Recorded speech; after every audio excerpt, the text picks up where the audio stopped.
Explain why this number and this number are composite number.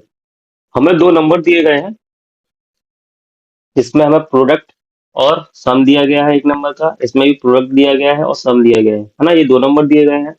हमें सबसे पहले तो एक्सप्लेन करना है, ठीक है, और हमें ये बताना है ये कंपोजिट नंबर है तो क्यों। तो सबसे पहले आपको ये मालूम होना चाहिए भाई कंपोजिट नंबर होता क्या है।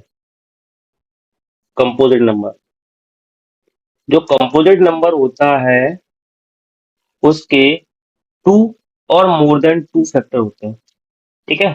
क्या होते हैं? Two and more than two factor,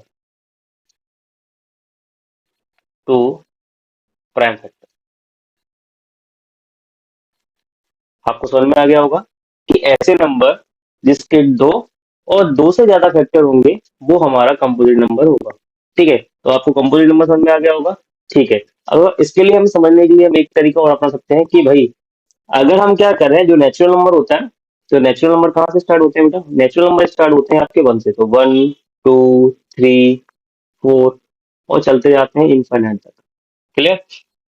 अब बताइए तो अगर इसमें से हम क्या करते हैं प्राइम नंबर, अगर प्राइम नंबर को अलग कर दें, प्राइम नंबर क्या होते हैं? टू, थ्री, फाइव, सेवन, तो ठीक है। अगर मैं क्या करूं नेचुरल नंबर में से प्राइम नंबर को अलग कर देता हूं, ठीक है, नेचुरल नंबर में से क्या करूंगा प्राइम नंबर को अलग कर देता हूं, तो बाकी जो नंबर बचते हैं वो हमारे कंप्यूटर नंबर कहलाएंगे। क्या इतना क्लियर हुआ? ठीक है। या तो आप ये समझ लो कि भाई अगर सभी नंबर में से अगर प्राइम नंबर को हटा देते हैं तो हमारे क्या बचते हैं? Composite number. या फिर आप ये समझ लीजिए कि भाई टू नंबर है, मतलब ऐसे नंबर जिसके टू और more than two prime factor निकले, वो क्या होते हैं? हमारे कंपोजिट नंबर होते हैं। क्या इतना क्लियर हुआ होगा? चलो, अगर इतना क्लियर हो गया है तो अपन आगे चलते हैं सॉल्यूशन की ओर। देखो, तो सबसे पहले हम क्या करते हैं, जो पहला नंबर है ना उसको मान लेते हैं n1, तो लेट n1 इक्वल टू क्या है? 7 इंटू 11 इंटू 13 प्लस 13। क्लियर? आपने पहले नंबर को देखा, इसमें क्या है? प्रोडक्ट भी है और सम भी है। तो आप जो देखो इसमें कॉमन क्या मिल रहा है? इसमें कॉमन है 13, यहाँ भी 13, यहाँ भी 13, तो कॉमन क्या है? 13। तो 13 को निकालो बेटा बाहर, निकाला तो ये कितना हुआ? 7 इंटू 11 प्लस 1। क्या इतना क्लियर हुआ? देखो जहां से 13 हटेगा तो क्या छोड़ के जाता है? वन। वन का मल्टीप्लाई वन इन सब में करेंगे तो क्या हो जाएगा? वन। यहाँ से भी 13 गया तो क्या बचा? वन। ठीक है बेटा, चलो आगे सॉल्व करते हैं। तो 13 7 का मल्टीप्लाई करिए 11 में, 77 प्लस 1, तो ये हो गया आपका 13 इंटू 77 प्लस 1, 78। क्या इतना क्लियर हुआ? चलो भाई, ये हमारा क्या चल रहा है? ये चल रहा है हमने, हमारा ये क्या निकाला हमने? n1। चलो इसके और फैक्टर निकालते हैं। अगर देखिए 13 तो है, अगर मैं 78 के फैक्टर निकालूं तो आपको 78 के फैक्टर निकालने आते ही है। अगर नहीं आते तो आप एलसीएम मेथड का यूज करके 78 के फैक्टर निकाल सकते हैं। चलो निकालते हैं भाई। 2 3 जा 6, कैरी है 2 9 जा 18। थ्री से कर लीजिए, थ्री बन जा थ्री और थ्री थ्री जा 9, और किससे कटेगा बेटा? 13 से। 13 बन जा 13। क्या इतना क्लियर हुआ? अब देखो, तो आपके फैक्टर क्या निकले? 2 इंटू 3 इंटू 13।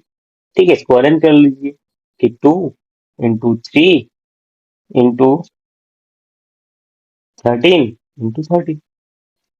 क्या इतना क्लियर? ये हो गया हमारा L1। इतना क्लियर हुआ होगा। चलो भाई आगे चलते हैं। अब देखो आपने इस नंबर को तो N1 माना, अब एक काम करिए इसको मान लीजिए N2। N2 मान लेते हैं भाई। तो N2 इक्वल टू क्या दिया? 7 into 6 into 4 into 3 into 2 into 1 और +5। मतलब आपको सेकंड नंबर भी क्या दिया गया? प्रोडक्ट और सम के फॉर्म में दिया गया है। तो आप एक काम करिए, जैसा आपने पहले वाले क्वेश्चन में किया था वैसे इसमें देखिए, देखो यहाँ भी 5 है, यहाँ भी 5 है, इन दोनों में से 5 को कॉमन निकाल लीजिए। तो भाई निकालते हैं 5 को कॉमन। जब 5 को कॉमन निकालेंगे तो 7 इंटू 6, है ना। अब 5 तो बाहर चला गया तो यहाँ 5 तो आएगा नहीं, अब क्या आएगा? 4। Into 3 into 2 into 1। अब देखो, अब 5 भी बाहर चला गया तो 5 क्या छोड़ के जाएगा बेटा, 1 छोड़ के जाएगा, है ना। चलो आगे बढ़ते हैं, इन सबका मल्टीप्लाई करिए, देख लेते हैं। देखिए, 2 3 जा 6 और 6 1 जा 6, 6 4 जा 24, 24 हो गया बेटा ये, इंटू, अब देखो 6 7 जा कितने होते हैं, 42, तो ये 42 हो गया, और +1, क्या इतना क्लियर हुआ। चलो आगे बढ़ते हैं, आगे और मल्टीप्लाई करते हैं। देखो 42 का मल्टीप्लाई करेंगे हम किसके साथ, 42 का मल्टीप्लाई करेंगे 24 के साथ, सिंपल सी बात है ना। चलो करते हैं भाई, 24 के साथ मल्टीप्लाई करते हैं। तो देखो, 2 4 जा 8, 4 4 जा 16, 2 2 जा 4, 16 और 4 20 की 0, कैरी आया 2, 4 2 जा 8, 8 और 2 10। अब देखो, जब हमने 42 और 24 का मल्टीप्लाई किया बेटा, तो कितना आया हमारे पास, 1008, और +1। एक काम करिए, तो 5 इंटू इसका भी क्या करिए, आप प्लस कर लीजिए, तो ये हो जाएगा 1009। क्या इतना क्लियर। जब हम देखेंगे तो अगर इसका मल्टीप्लाई भी करेंगे या इसके फैक्टर निकालेंगे तो बेटा इतने फैक्टर निकलेंगे। कितना क्लियर, तो ये निकला हमारा N2। क्या कितना क्लियर हुआ, हमने N1 जो नंबर दिया गया था उसके फैक्टर किए, और N2 है जो नंबर दिया गया था उससे भी फैक्टर कर लिए। हम यहाँ देख रहे हैं दोनों को फैक्टराइज करने के बाद भाई N1 के भी और N2 के भी 2 एंड मोर देन 2 फैक्टर है, ठीक है। तो बेटा जब हमारा N1 और N2 क्या हुआ, कंपोजिट नंबर हुआ। क्लियर हो गया होगा आपको। चलो लिख लेते हैं,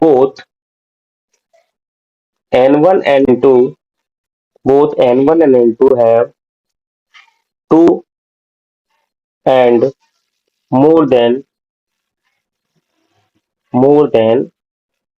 2 factor, 2 prime factor लिखिए, 2 prime factors. So N1 and N2 are composite number.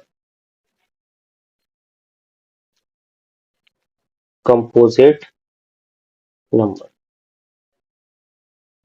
इतना क्लियर हुआ होगा, आपको समझ में आ गया होगा, उम्मीद करता हूँ। ठीक है, अगर आपको नहीं समझ में आया है तो एक बार इस वीडियो को दोबारा से देख लेना, आपको आ जाएगा। इतना क्लियर बेटा।